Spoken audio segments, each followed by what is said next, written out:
that game. Serial entrepreneurship. That's the name of the game, serial entrepreneurship. So that's what I go by for, the ambitious goals on everything. You see, I don't stop. I don't like to stop. Then there's the realistic goals.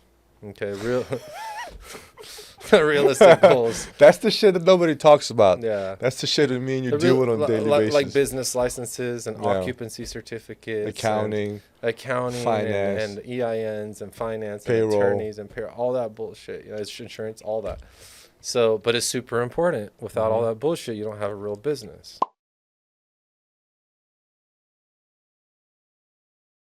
What's going on, guys? Welcome to another episode. Finally, we're back. Season 2, new studio, new office, new changes, right? A lot has happened.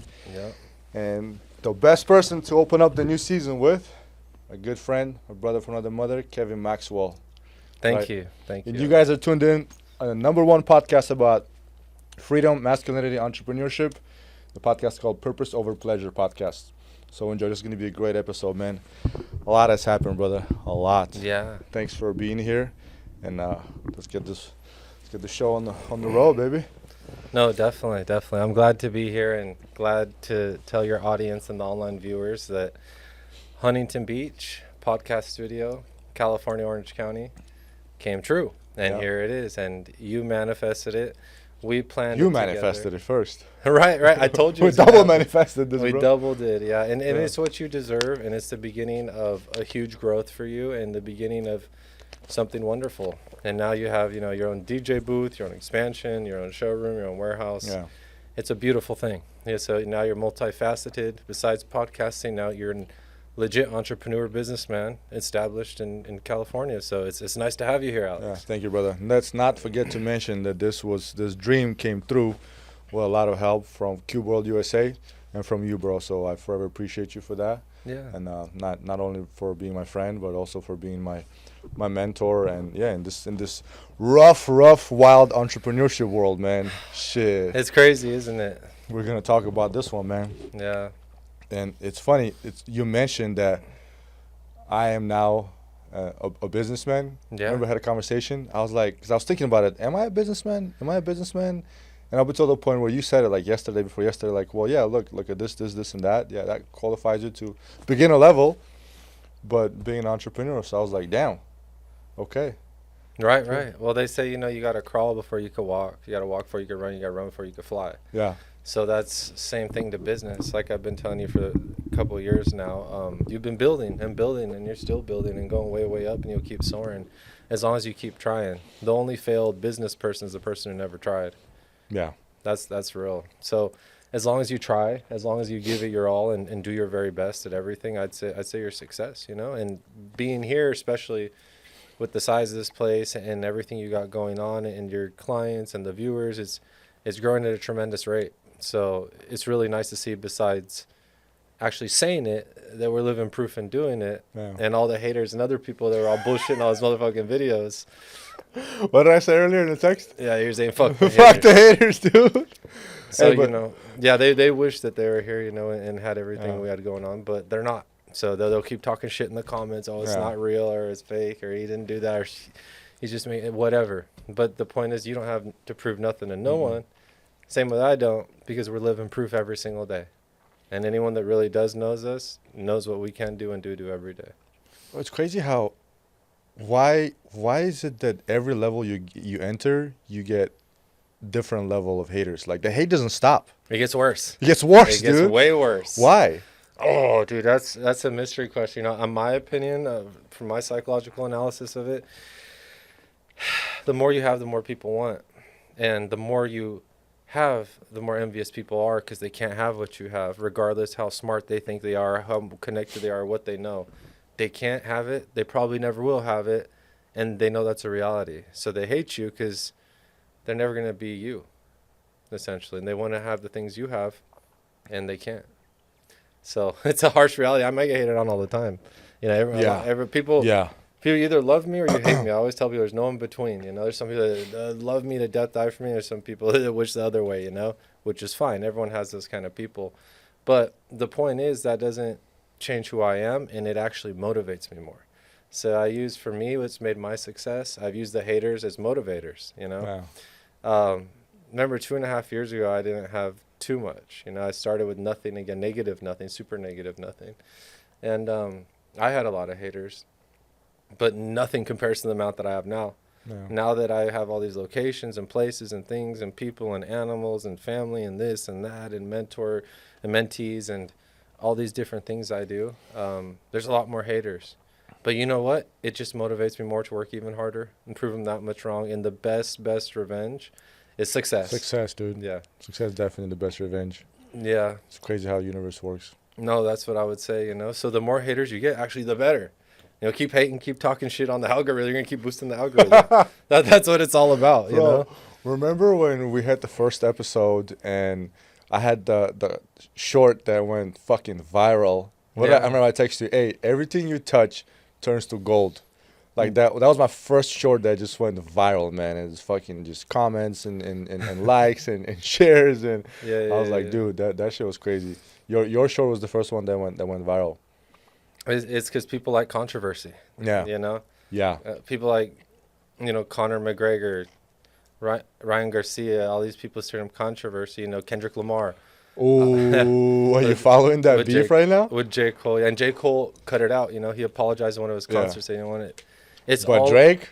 But it's all a gimmick. It's all for viewership. It's all for fans. It's all for shit. It's no real beef at all. You think so? I know so. Bro, Drake, fuck, man. That diss was personal. Yeah. Personal.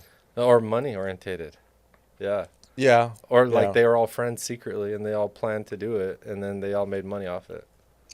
They made probably hundreds of thousands of dollars off that publicity. Maybe $1 million each or more. Yeah. For real. I know because I know people in that industry and it's all money. Yeah. So it's definitely all in money. business, in our industry, what I do with commercial buildings and liquidations, assets and design and furniture, I stir up tons of controversy, right? I buy this dude's assets, I buy this building, I cut this person out, I get this, and I do what I have to do to create enough buzz around the country that everyone is talking about me. So anytime, there's a liquidation or there's a building relocated, there's a design or there's a decommission or anything, acquisition or anything related to commercial assets or buildings or mergers and acquisitions, they already know to call me right away. So, you know, Wells Fargo, Kevin, can you do this? You know, Chase, Citibank, ATT, T-Mobile, like how many places have you and I been to, right? ADT, all of them. So, and for those of you who think this guy is talking out of his ass, let me tell you, he's not. Because when I started making contacts across the nation, there's two reactions that I would get. Obviously, there's some people who don't know us, but those who do know the company, they're like, they either love you or they hate you, bro. They don't want to do shit with me. Or they're like, oh, yeah, sounds good. Yeah, absolutely. Let's do something together. I was like, ooh. But you know what the most beautiful thing? They all know who you are. And they all know who we are. And when you call, they're not like, who? Cute World, Alex who? They're like, oh, Alex, oh, shit. Okay, they get nervous when you call. So that's what you want to instill in people. That's the fear, the hunger that you always want to have and let people know you're coming for their throat and stepping on it when you get there. So that's how I feel about everything I do. And I take everything, whether it's one negotiation of a trailer, a warehouse, a lawsuit, an acquisition, a property sale, or whatever we're doing, I take it very, very serious, like it's a life or death situation. I'm glad you mentioned that because I did have a question for you. My question was, coming into the entrepreneurial world, right? I'm realizing that this is a dog-eat-dog world, man. And it's not for everyone. Like 9 to 5 is easier. Easy as hell. Even if your 9 to 5 is hard, maybe physically, dude, like the world of entrepreneurship is it was mentally just draining. It will kill you. Yeah, people commit suicide all the time. You know people who have. I know. My mentor died in my arms and committed suicide doing what I do in this industry because it stressed him out so much he couldn't cope with life anymore. You know, you're going from being worth almost $100 million to being bankrupt overnight. It's a little shocking. You know, and your partner steal everything, your ex-wife divorce you and this and that. Some men lose it and they can't handle it, you know. Unfortunate, you know, but I'm a little different. I'm born in the flames, I'm raised in the fire.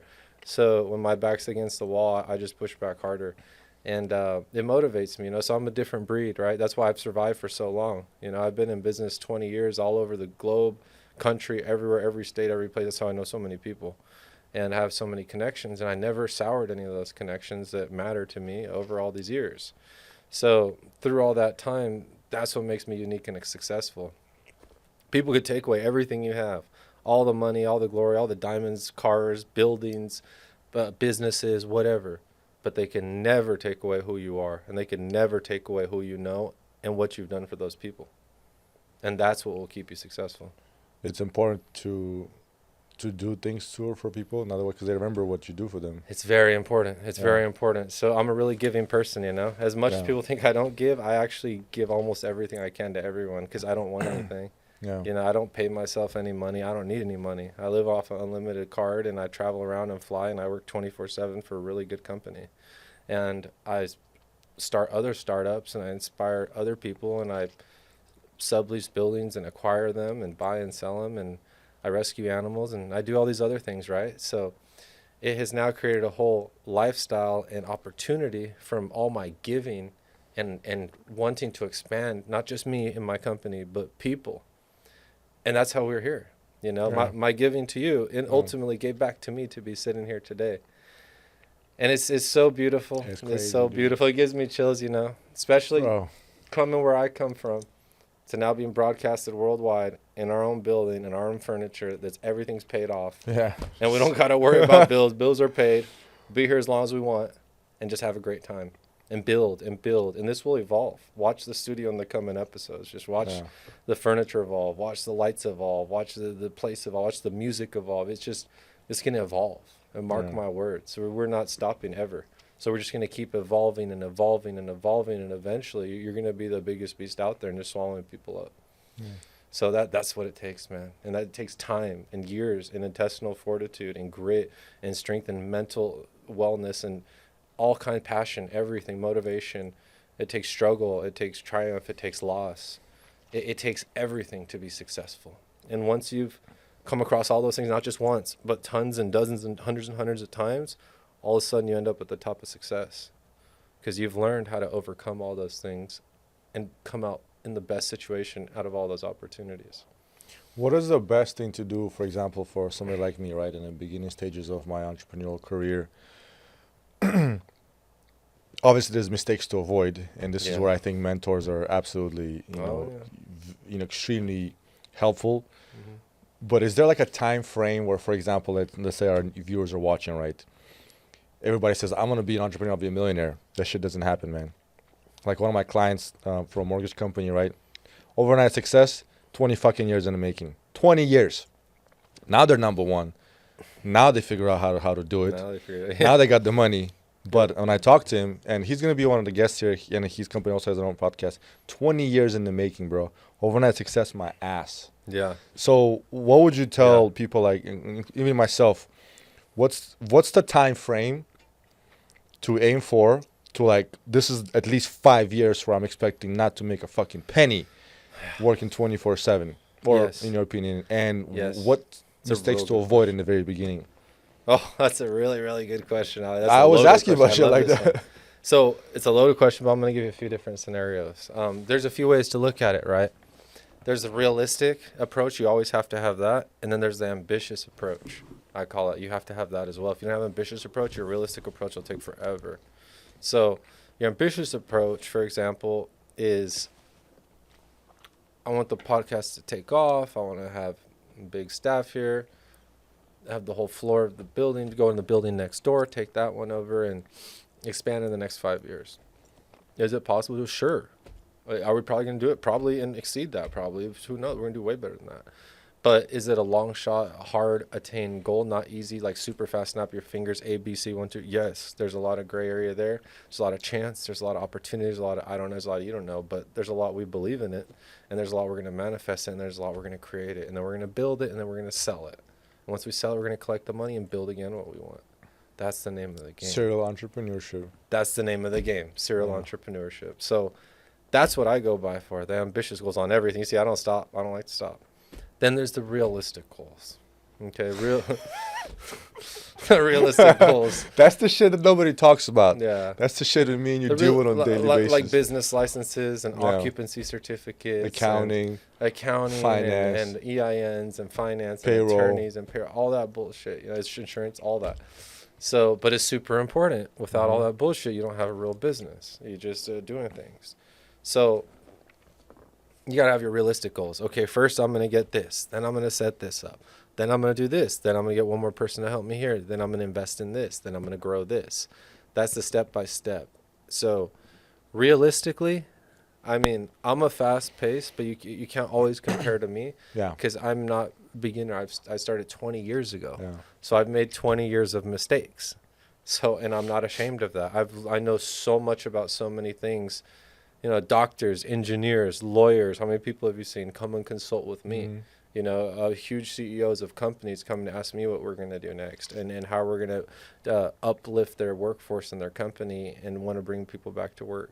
So there's a lot of things that I do that far exceed who I just am as a businessman. And that's why I've been able to be successful very fast. So like, you know, I started 2.5 years ago with nothing, negative 4.5 million. BK, it was bad. Now it's the opposite of that, exact opposite of that. You know, it's very good. I have everything I want on a signature. As you know, you can tell the viewers, this $10 million building we're sitting in, we got no credit check, no FICO, no nothing. They just said, Kevin Maxwell, which building do you want? Here you go. Sign right here. You and Alex have your place. Here's the keys. And we got free rent for a whole month just because of us, and allowed us to move in really comfortably. He's not lying. He's not lying. So that shit came at us quick. yeah, right here in Huntington Beach. So, right, it's all about who you know, right? And I know a lot of people. So that's how we're successful. Yeah. Had I have not known all these people, it would have been very, very difficult, Alex. Starting a business, I remember, for example, my first business was eBay, right? The selling the games. That went well, but it took me a couple years to get off the ground and do 6 figures. That's, you know, I was a child, I was a teenager. My next successful business was pharmaceutical sales. And that took like 1.5 years, and it was a pharmaceutical boom, so we're doing really good. We're in liquidations, commercial assets, and furniture. Right now is about to be the huge economic destruction. The huge commercial collapse is coming. It's happening already. I mean, we're the people moving all of America out of We there see and taking and buying all their stuff. So we're seeing it every day, what's happening to the workforce in the office and the buildings is sad. And so when the banks fold and they don't refinance again and office buildings go for pennies and they get turned into warehouses, it's going to change the economy a lot. And that's where you're going to have huge opportunities, not just in business, furniture, or podcast, but in real estate as well, as you and I are big into real estate. And that's when you're going to be able to do a few flips and say, all right, I'm going to acquire this commercial building, this one, sit on it, remodel them into warehouses, and then lease them out for tens of thousands of dollars for the rest of your life, and have equity that's going to appreciate millions and millions of dollars over the next few years. Because real estate, there's no more of it, especially here in California, and it just keeps going up and up and up. Even if it takes a dip for a little while, it's going to skyrocket back up. You know it will. So that's the only thing that's for sure. And how long is it going to take? Who knows? But you can make it anywhere from, I'd say, a couple years to be pretty successful, to 5 years, you should be successful. In 10 years, you better be successful. You know, that's how I would say it. Those are realistic. But with the way that you are and you push yourself and you have me behind you to push you and support you in your dreams and goals and ambitions, 2.5 years, you should be quite successful. You know, 3.5, you should be changed life. You know, 5 years, you should feel a whole different world that we're in. You should have the whole block within 5 years. That's how I feel. Yeah. I wouldn't mind. Yeah, no. My other business partner, he has the block. I mean, he has so many houses. He has blocks. He paints them green just to remember which one he has to collect rent on, because he doesn't know how many houses to collect rent on. Yeah. Tell him the story, man. I still can't believe it, dude. Yeah, well, my partner It's a whole other level Texas, of baller, bro. yeah, he's a billionaire. He has tons and tons of buildings and commercial, high-rise, everything, you know. So he had so many houses in this neighborhood. He'd go collect his rent. This is when he was first starting out. When he'd go collect, he was, you know, probably only had a couple $100 million. And people didn't want to pay their rent. They said, I didn't owe you. And the addresses were falling off, and it was hard. And he owed one house on the block, then skipped one, then two, then skipped one. So he said, forget it. I'll just paint every single house green on the block that's mine, and I'll just stop at every one and have someone collect the rent. That's how much money he had. He didn't even care. Just paint all his houses the same color just to show him who owns the block. It's like Pablo Escobar. At some point, you stop counting the money, you start weighing the money. Yeah. Yeah, because you just can't count that much, man. You know, Yeah. let's just wait. Yeah. No, I see checks on his desk for $500 million, you know, $1.2 billion contracts with famous people, you know, United Airlines, the airport, all kinds of people. He's building America, parts of America, and he's doing quite well. And it's very interesting, you know, but it all starts with something. Yeah. He was at one time, he worked for somebody, and he got a little smart. He started his own business. He made a lot of mistakes. He learned a lot of things, and he's a very smart man. So he learned everything about everything, the way I tell you have to, the way that I do. It's polymath. Once you're a polymath, no one can stop you. Polymath. That's the thing. Become a polymath at all times about everything you can. And It's like that saying, right? Know something about everything and everything about something. exactly. That's what Yeah. I do. Yeah. So you put me in any room with any culture, background, age, and I could start a really good conversation, relate to them, make interpersonal connection, and then also educate them on stuff that I do. So once you do all those things, you've now captivated someone's mind. And in psychology, behavioral psychology, then that gives you an up on them and allows them to believe you and trust you for guidance, because now you have related to them and educated them. Yeah. So there's so many ways of maneuvering about conversation of mind and psychology, right? That's why I studied that in school. I was never going to really want to be a psychologist. I mean, I care about people, but not that much. I'd rather be like a pet psychologist if they had those. So You love your exotic pets. yeah, right? yeah. But you know, in the end, I use it every day for business, and I Yeah. cut people down when it comes to negotiations and conversations and knowledge and reiterations and memory and everything and articulation and delivery. There's very few people that deliver like me. There are, sure, there's some greats out there, but I don't knock no one's hustle, but it's hard. So I push really hard, obviously be the best I can at everything. I'm not the best at everything, don't get me wrong, but I'm pretty damn good at a lot of things, and a lot of people know that. Yeah. And so you give me anything, I'll be able to do it.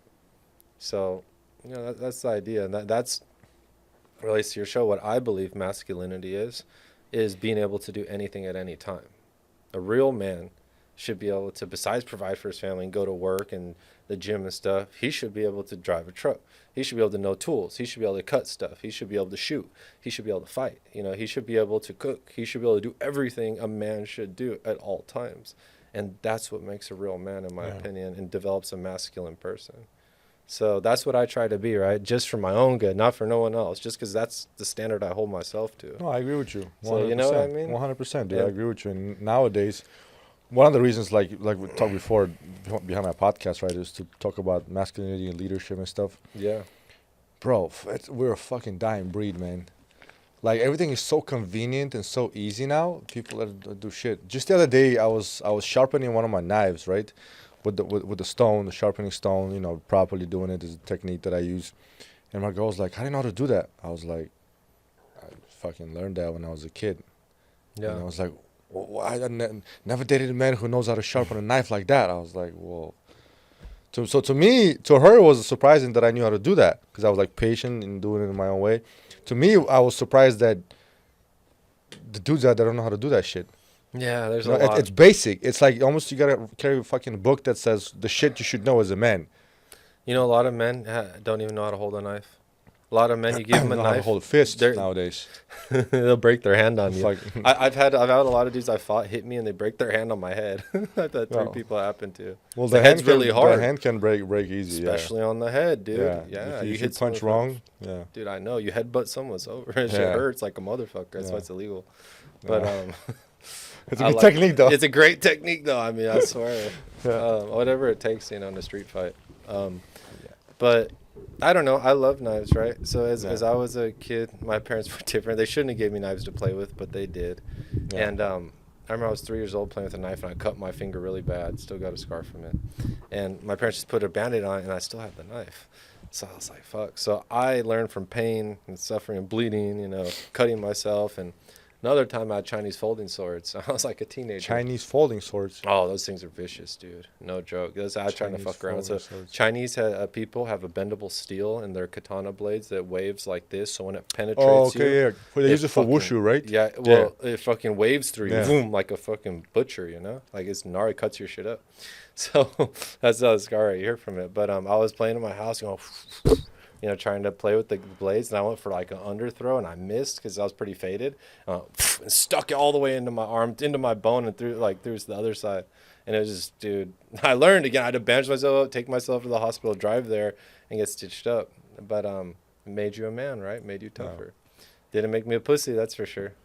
And so later on in life, unfortunately, when I had to knife fight at different points, you know, in prison and all the places I had to go to, it saved my life.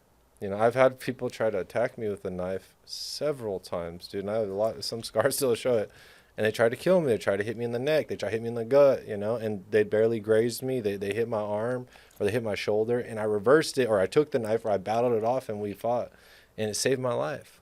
So, had I have not played, cut myself out, and I hit the katanas, I have not played for years and years twirling knives and just spinning them between my fingers when I'm bored, maybe I would have died in that situation. You ever put a phone book under your shirt before? Oh, well, yeah. I don't know how it is. With the tape? I don't That's know how when it you're is, going how to it is war. in the yard or in the cell, but Bro, like, that's when you're going to war. Yeah, that's when you gotta, you know, the yard's gonna go down. What they do is they tape. Back then it was the what's it called? The Title 15 books. Title 15. Yeah, Title 15 is the inmate handbook to all the 115s and penal codes and do's and don'ts. It's like a handbook sort of like criteria of how you can get in trouble. Everyone gets that. So in reception, it's the only fucking thing you have. Body armor. It's your body armor. Here, your Title 15. Everyone knows the black book, dude. You better wear that shit to yard. Where do you get the tape from? Well, you don't tape it. You tie it with bed sheets. So you cut the bed sheets and then you tie them up around you in knots, and then you wear them there. And you know, some people put some on their thighs, but yeah, that's when people have bone crushers. It's called. And then in bone crushers, a lot of people hoop them up their ass. Stick blades 8-9 inches up their ass. It's super wrapped up with plastic, like a dildo, and then they unwrap it, shit it on the yard, and that's what they come at you, a shit fucking infested bone crusher. Yeah, that's what happened.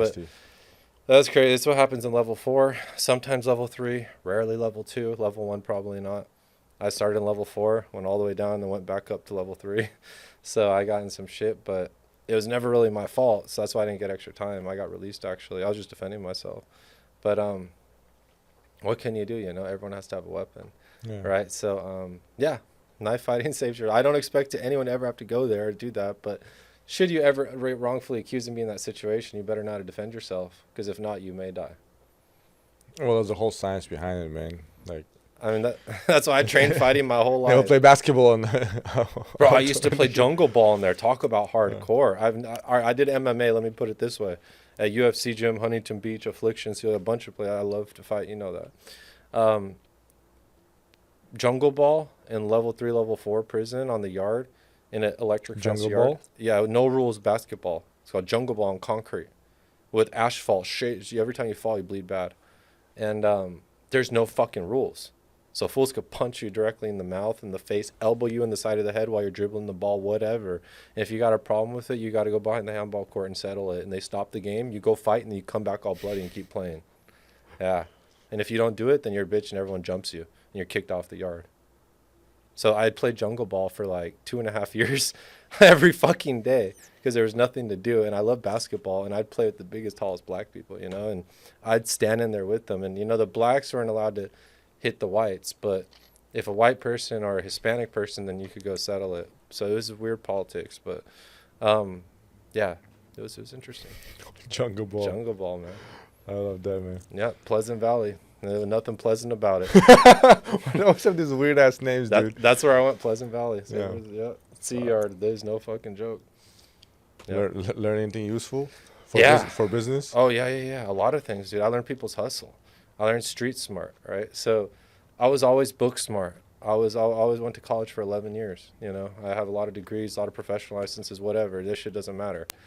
Nothing prepared me for the fucking hard knocks of prison, right? I didn't know nothing.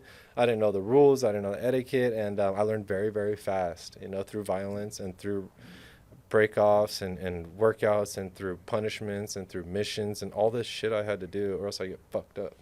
So eventually, I learned how to follow rules, and I learned discipline even more. So I was always sort of wild style, but going there made me super disciplined. I wake up super early every day. I always do something physical. I always stayed my mind sharp. I learned several other languages while I was there and just kept improving. And I said, this is going to be the beginning of my metamorphosis and improvement, the most optimal human I could ever be. And I quit using drugs, you know, pills and stuff. And I quit ultra violence. You know, I gave up having a gun with me all the time. So that was really hard. I never lived my life a day without a gun, or at least an AR with a 30 round with me, or at least a few shooters outside with the van. And now, as you see, I don't need that anymore. I have a family. I have a newborn, beautiful daughter. I have a great wife. I have friends. I got everything I could want right now. I have businesses. I mean, what more could you ask for? So now I don't have to live that life to where I needed all those things. And I don't need the drugs to numb the pain of maybe doing life in prison and the federal indictment that was on me and a potential RICO case and this. And I don't need the fucking shit. I'm over it, dude. I'm not even going to fuck with none of that. I'm not exporting nothing to Mexico. I'm not calling none of the paisa. I'm not calling no one I know. I'm not calling no one in the feds. I'm not calling no one in state other than my close friends that call me.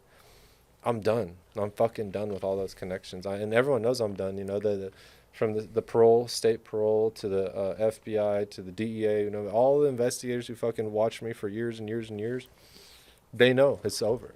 And the old Kevin's dead, the new Kevin is born, and Cube World Entertainment is here. And now I could educate people about what I've been through and show them how to become a successful entrepreneur and be living proof that anyone can make it, regardless where you come from, regardless what you've been through. You could have nothing and come right back and do better than ever. You just have to want to do it bad enough. And that's the difference between me and a lot of people. I want it more than almost anyone I know. You know, almost anyone. And I'm willing to fight for it every day. The ambitious side. No, Yeah. that's that dog in me. There ain't no quit. There ain't no fight. There ain't no backing up.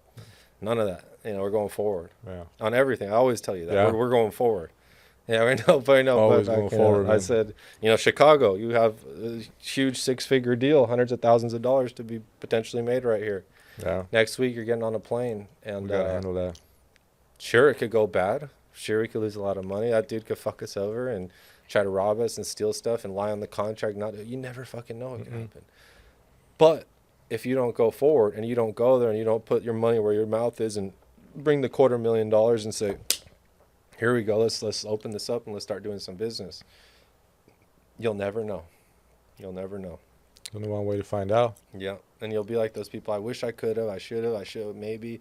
No, then none of that. At least you'll know I tried my damn best, or I'm fucking super successful and now I could talk about it and tell everyone, like, look at the risks that I took and made happen.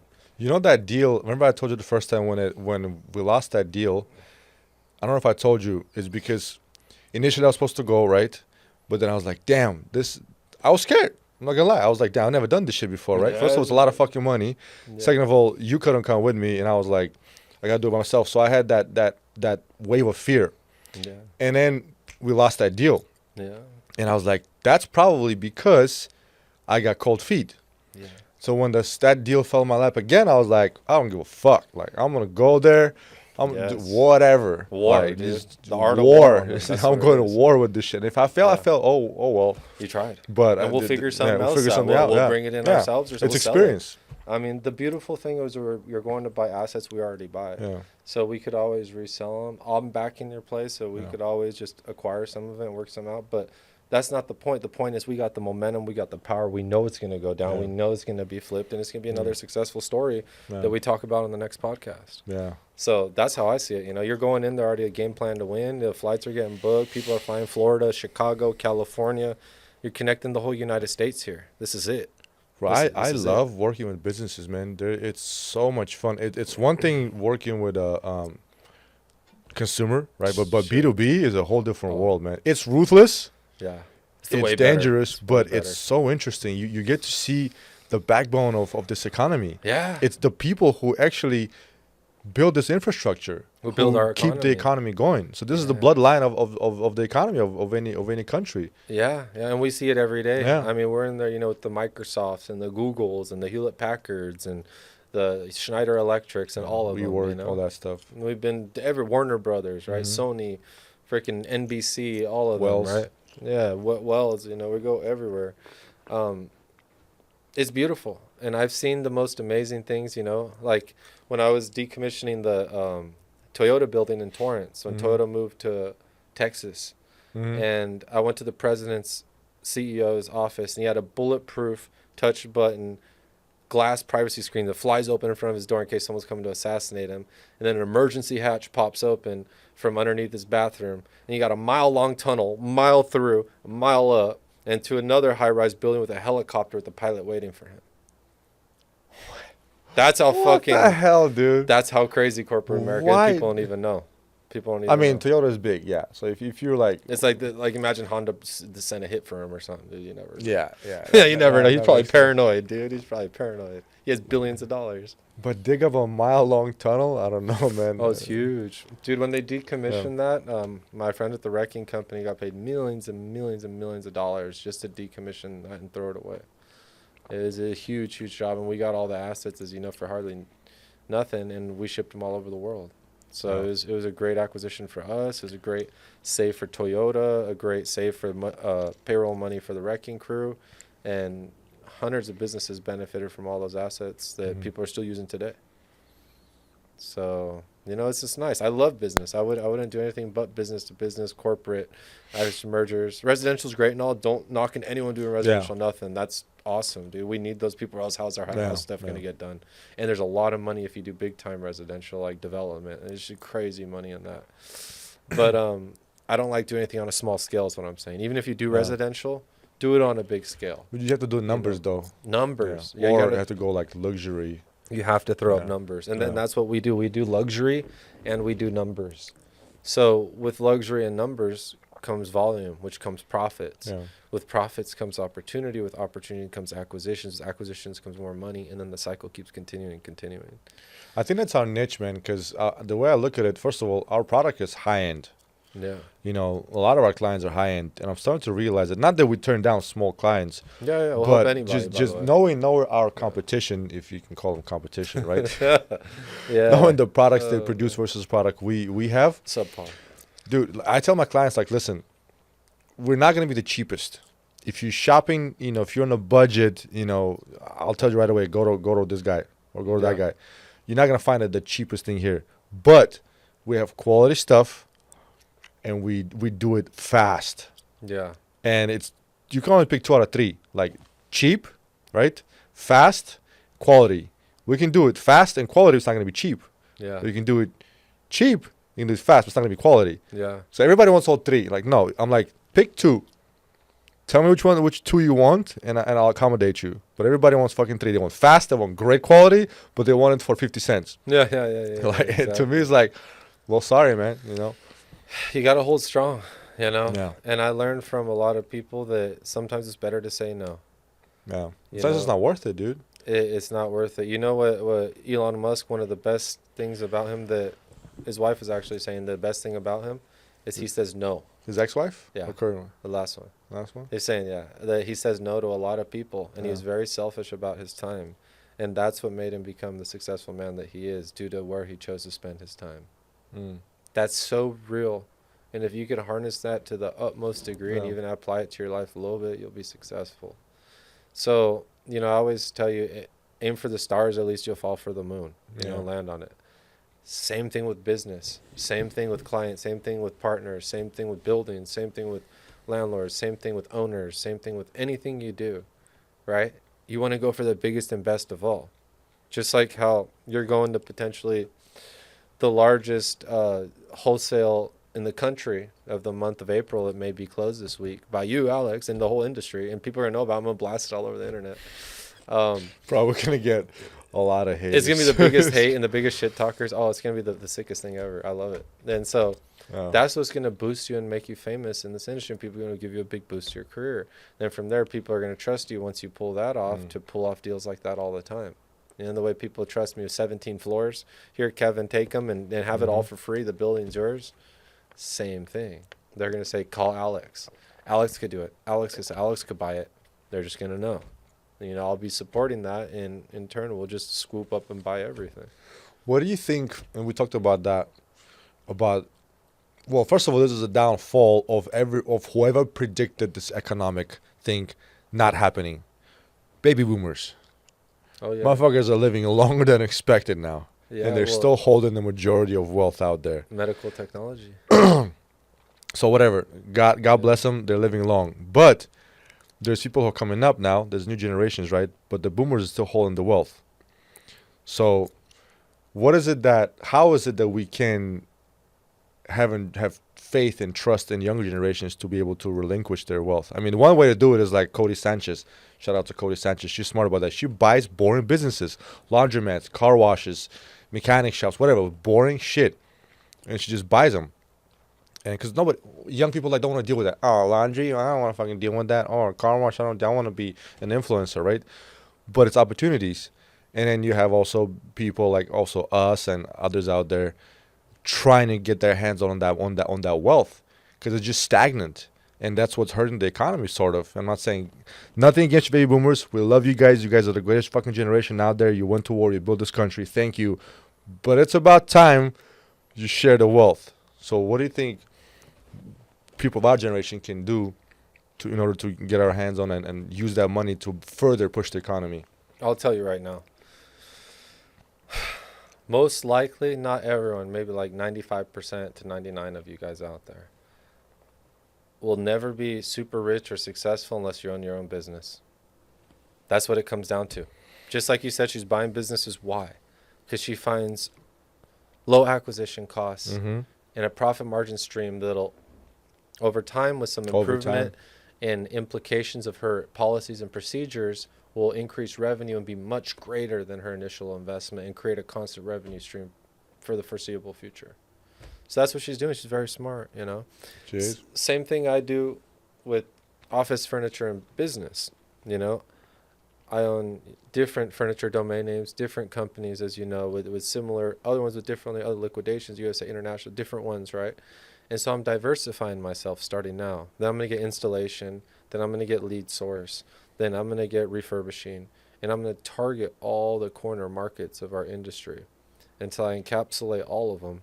And then once I have all of them in a globe, then I'm going to take the whole thing. That's how you do it. So I'll have enough money, power, and I'll have such a big web, I'll take everything. So what you're saying is there's a name for that. Starts with letter M. Monopoly. Yeah, one of my favorite games. I have a Monopoly. iPhone did that. Yeah. Shit. Apple did that.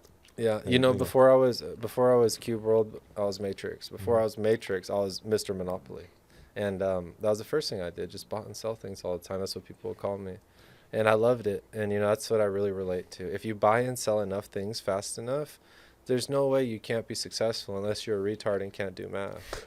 I mean, that's just what it comes down to, dude. And we know a lot of those. They're fucking retards, dude. I mean, just terrible. It's terrible. I don't even want to get their names and people, but it's a lot of illiterate people, a lot of people that can't comprehend what you say or write down. I mean, nowadays, I understand some people have a hard beginnings, right? But nowadays, dude, with access to YouTube and internet, yeah, you can educate yourself about anything. Yeah. Literally. You can learn anything. There's kids in Africa that have nothing and are full-on engineers, you know, just off the internet. So you're not going to tell me that them with no proper school education, you know, learn how to build radios and communicate on the internet when people in America with full schooling are working at a fast food place and barely understand how to put in your order. Bro, you know damn well, just as well as I do, education here doesn't teach you how to succeed in life. It just structures you into being a square To being a sheep, robot. to be a robot, you know. Exactly. You went through high level education, I did too, and I mean, yeah, like granted, it helps. I'm not shitting on it. It helps. Yeah. Articulate. But yeah, if you use it right. But I know people who have degrees, but are dumb as a fucking rock. And you know them too. Oh yeah. Well, you know, degree means not. I don't want to say nothing because it does mean you accomplished a goal, sure. Yeah. But in the real world, like in my world, in business, no one asked me what degree do I have. You know, no one asked me what school do I go to. I went to a decent school, APA accredited, but university. But doesn't really matter. I never talk with that about you. What school did I go to? Because it doesn't matter. What matters is what are my accomplishments. What matters is what can I show in my portfolio. What can I show you beyond? How many resumes have I put under my company to expand it to multiple states and internationally? That's my resume. You know, anyone wants to ask me, they just look at my website, or just look at YouTube, or they look at my LinkedIn, and there's nothing more to question. Nothing. There's tons of stuff. There's tons of videos. There's tons of places. There's tons of, and all you see is our logo, and my people, and our shirts, and everything that I believe in. You know, it's a beautiful thing. So I'd say you have to really believe in yourself, your vision, your goal, and allergies, and strongly be passionate about it, because if not, you'll never be successful in anything you do. As you're seeing with podcasts, with business, You have to live and breathe that every single day, Wow. or you may never have a chance to do it again. No. That's it. You only get one chance, one opportunity. And once that's gone, it's really hard to get another one. You know, I've gotten a few opportunities in my life. I've been somewhat lucky, but I've also procured them myself through energy and manifestation. But I've only had a few. You know, I've had like 5 big hits in my life where I was like, this could take off, or I was already took off and I was very successful. And each one came in waves, like 4 years at a time. So they're very rare, but I push super hard for them every single day, flying all over the world to meet people. And so it's not easy. It's not easy. Some people's once in a lifetime. That's it. Some people never, because they don't venture out. The more you venture out, the more opportunities, but also the more pain and failures and the more roadblocks too. Yeah. Yeah. I mean, I went through it this week. You've seen things I was going through in business. People I didn't think I could trust, but they proved to me I couldn't trust them, right? And so other people that, you know, let us down in different ways. Other people that did really well for us. You know, we have trailers coming here tomorrow full of assets you and I are going to make money on once we sell it to people. So dude, that last week was quite a week, man. A lot has happened in the last month, especially. Yeah, the it's last crazy. few weeks have Yeah. been monumental. You know, when it rains, it pours. They say. Yes. You know? We've changed our lives dramatically. Yeah. I mean, it feels so good to be sitting here. You know, have your podcast studio here. You know, my office is down the hall and it's warehouse over there, and it's just, it's so nice. We have a lot. We have more than most people do, and we should be very grateful for that. Always. And you know, that gratitude is expressed, and it's immensely appreciated. And people know that we appreciate stuff. You know, a lot of people know I'm very appreciative, especially my clients, friends, and family, and they keep giving me stuff because they know that I appreciate it and that I'm never going to let them down. So with having that, you know, great found appreciation for things and that work ethic and that will, there's no way to stop the incoming. You know, they say if you have a closed hand with water, you know what happens? The water slips through your hand, right?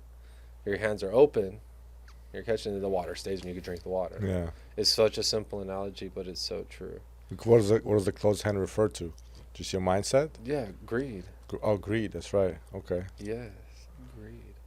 And if And you open hands, you can also give, but you also receive. yes, greed kills all deals. Sure, the closed hand. I mean, you see it kill today? Yeah, Deals. we saw that today, man. Saw shady people, That's known people crazy. for 10, 15 years, just fucking backstab them for $1,500. It's fucked up, dude. And I see it every day, right? I mean, look at what they did to me at Florida and CD, all those banks and all Yeah. that. You know, but now they're going to pay. They owe me, and they're going to come through. But it shouldn't have to come to that. Greed.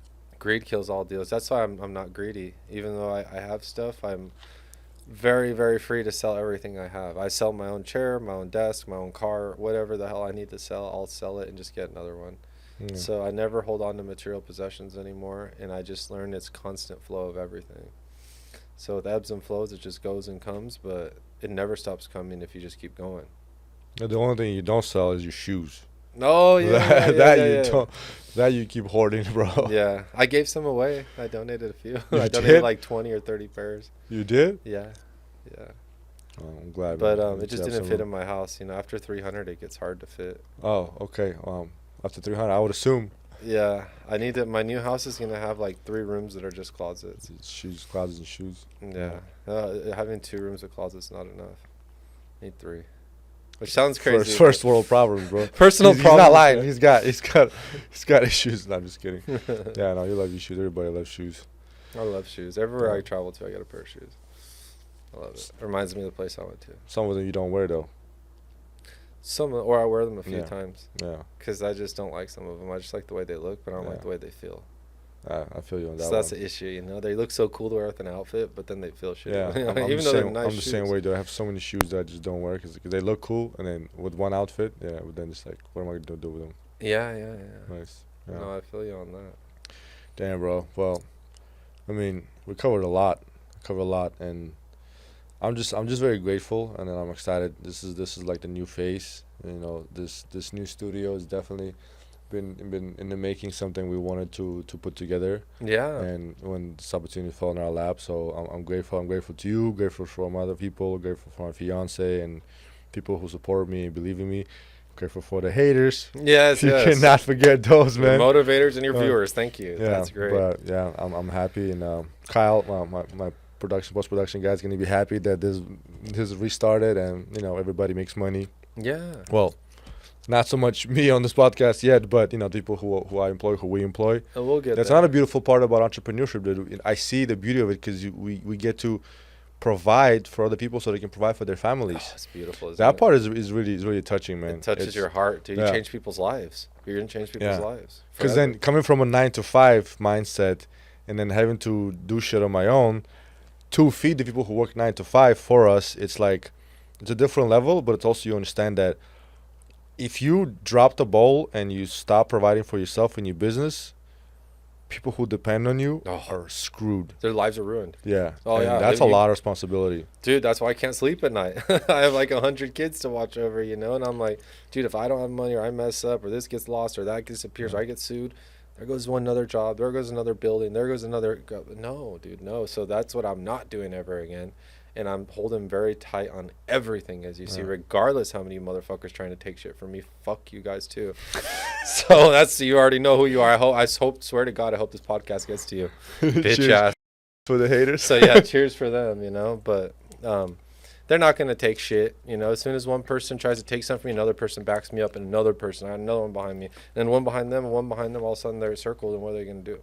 So I'm really not worried about it, but it's stressful, it's Yeah. frustrating, it makes you mad, and it just pisses you off and gets you in this mood, you just want to fight, and it just gets you all out of balance, and that's what they want. They want you to feel that way, so then you could get all fucked up and then no longer be receiving, and you'll be closed off, and then you'll just be losing. But I'm not gonna let that. Why do you see me on my worst days, dude? Today's not a worst day. Today's a great day. But I had 2 strong attorney meetings today, 2 separate cases. I had like 10 phone calls on a negotiation of a bunch of lost money this morning in Kansas City, and I had another negotiation about the Chicago guy going to Detroit with TD Bank and the whole thing that went down. So there's hundreds and hundreds and hundreds of thousands of dollars today moving through my hands and negotiating and moving and this and that, potentially taken, potentially gained, potentially lost, all different ways, right? But I didn't let none of that affect me. Still sitting smiling right here, giving an interview with you. Really happy and grateful myself to be here. Likewise. And Thank to be you. a part of, your company now, as well as you are with my company. And I support, Purpose Over Pleasure with Cube World and myself. It feels really good. Yeah. Because no one can take that away from you. No one could take it away from me. You could sit here and talk shit all day to these people. There's nothing they could do about it. They have to fucking watch you. And if they're not watching you, then it doesn't fucking matter because they're not appreciate watching you guys watching. Yeah, Thank you. Yeah. So it's nice, you got to have fun with it. You got to Yeah. enjoy it, dude. When I go to work, when I get my morning meetings with the crews in the morning and instruct all the men to dispatch them across the country, it feels great. I love being there. Whether it's a few guys or 50 guys, it doesn't matter. They're doing a huge liquidation or just a warehouse meeting or even a showroom and sales meeting. After I leave the warehouse, I go into my midday job of the showrooms and warehouses managing. Then I have my afternoon job of all the things that I like to do. Then my late night job of all my hobbies. So it never ends, but I'm always doing something and I'm always connecting one dot to the other and I'm always building someone up and I'm always motivating someone and I'm always creating something. So if I create, motivate, and build enough things, what's going to happen? We're going to have a lot of stuff. Yeah. If I bring you enough trailers, what's going to happen? You're going to have a lot of stuff. If you sell enough stuff, what's going to happen? We're going to have a lot of money. And we're gonna go get more stuff. Yeah, we're going to go get more stuff. And Yeah. repeat it. Yeah. And I love it. That's the right mindset to have, man. It's a mindset, man. You can't be negative. You can't be pessimistic. And if you are, just fuck yourself. I get pissed off super more madder than most people do. And I'm really quick to find myself back to center because the longer I'm pissed off, the more money I lose. Because I'm not. Yeah. That's what it comes. That's a good way to put it. That's dude. what it comes down to, bro. Yeah. Well, So when I'm pissed off, I can't work right. I can't talk. I can't close. I may sour relations. I may piss people off. I may say shit. I really mad. Or may get myself in a lot of trouble. Who fucking knows? Hopefully not. So it's better for me not to be pissed off because if I'm not, and I could think level-headed, and I could calculate, and I could psychologize, and I could move and maneuver the way that I do, I'm going to be a lot more successful and a lot more wealthy, and I'm going to close a lot more deals, and I'm going to get what I want a lot more. And like I told you, the element of success of a true salesman is having someone doing what you want them to do for their own reasons and benefit. And that's what I'm doing all over the country. yeah. I wanted that ethos space in Kansas City, so I told our partners we bought it from, that I take care of all the trailers and all the removal of 5 stories of a law firm, largest law firm in all of Missouri, is zero cost to them, and even pay them 10 grand on top of it, just to build relations. Why? It fucking was trash I paid for, but who gives a shit? They're going to give me every single law firm they have in their whole Rolodex, and they work and liquidate over 100 law firms. So that's 100 liquidations. I just put my foot in the door for 10 grand. It's $1 million contract. Shit, it's chess, not checkers. It's chess right there, what I just did. Knight over, checkmate. Your queen's in the corner with the king blocking it. Nothing you could do. Yeah. Yeah, oh, I know. I told you I was obsessed with chess since I was a child. I had trophies. Yeah, this shit is chess for sure. I love chess, man. I'm really good at strategizing. I can make hella plans. As you know, I draw buildings for a living, right? Yeah. So I'm really good at planning shit. Yeah, I'm like the law-abiding citizen without the murder. That's what it is, dude. Great movie, man. Yeah, it's a great one. I love that movie. No. Yeah. But, yeah, just be different, man. Be ambitious, be special, be unique. Be your own brand, be your own person, be your own persona. And don't let anyone ever tell you what to do, ever. Ever. Do what you think is ethical, morally right, and what's going to make you successful, and take care of the people you care about. Because at the end of the day, it's all that matters, because no one else gives a fuck at all. Very few people who care about us. And very few people who care about anyone. You're fooled if you think otherwise. So know that, and that's the only people you got to be loyal to. Everyone else, it's war until they become your ally. Until then, they're adversaries on the chessboard. Yeah. It's a dog-eat-dog world out there, man. That's what it is, man. It's cutthroat. Cutthroat committee. It is. That's what we are. Yeah. But at the end of the day, I think it's cutthroat everywhere. A lot of 9-to-5s are cutthroat, but when you're in this war for yourself, you have more motivation, and you're kind of also backed against the wall. You're like, oh, shit, well, I have to push forward now. You have to. You know?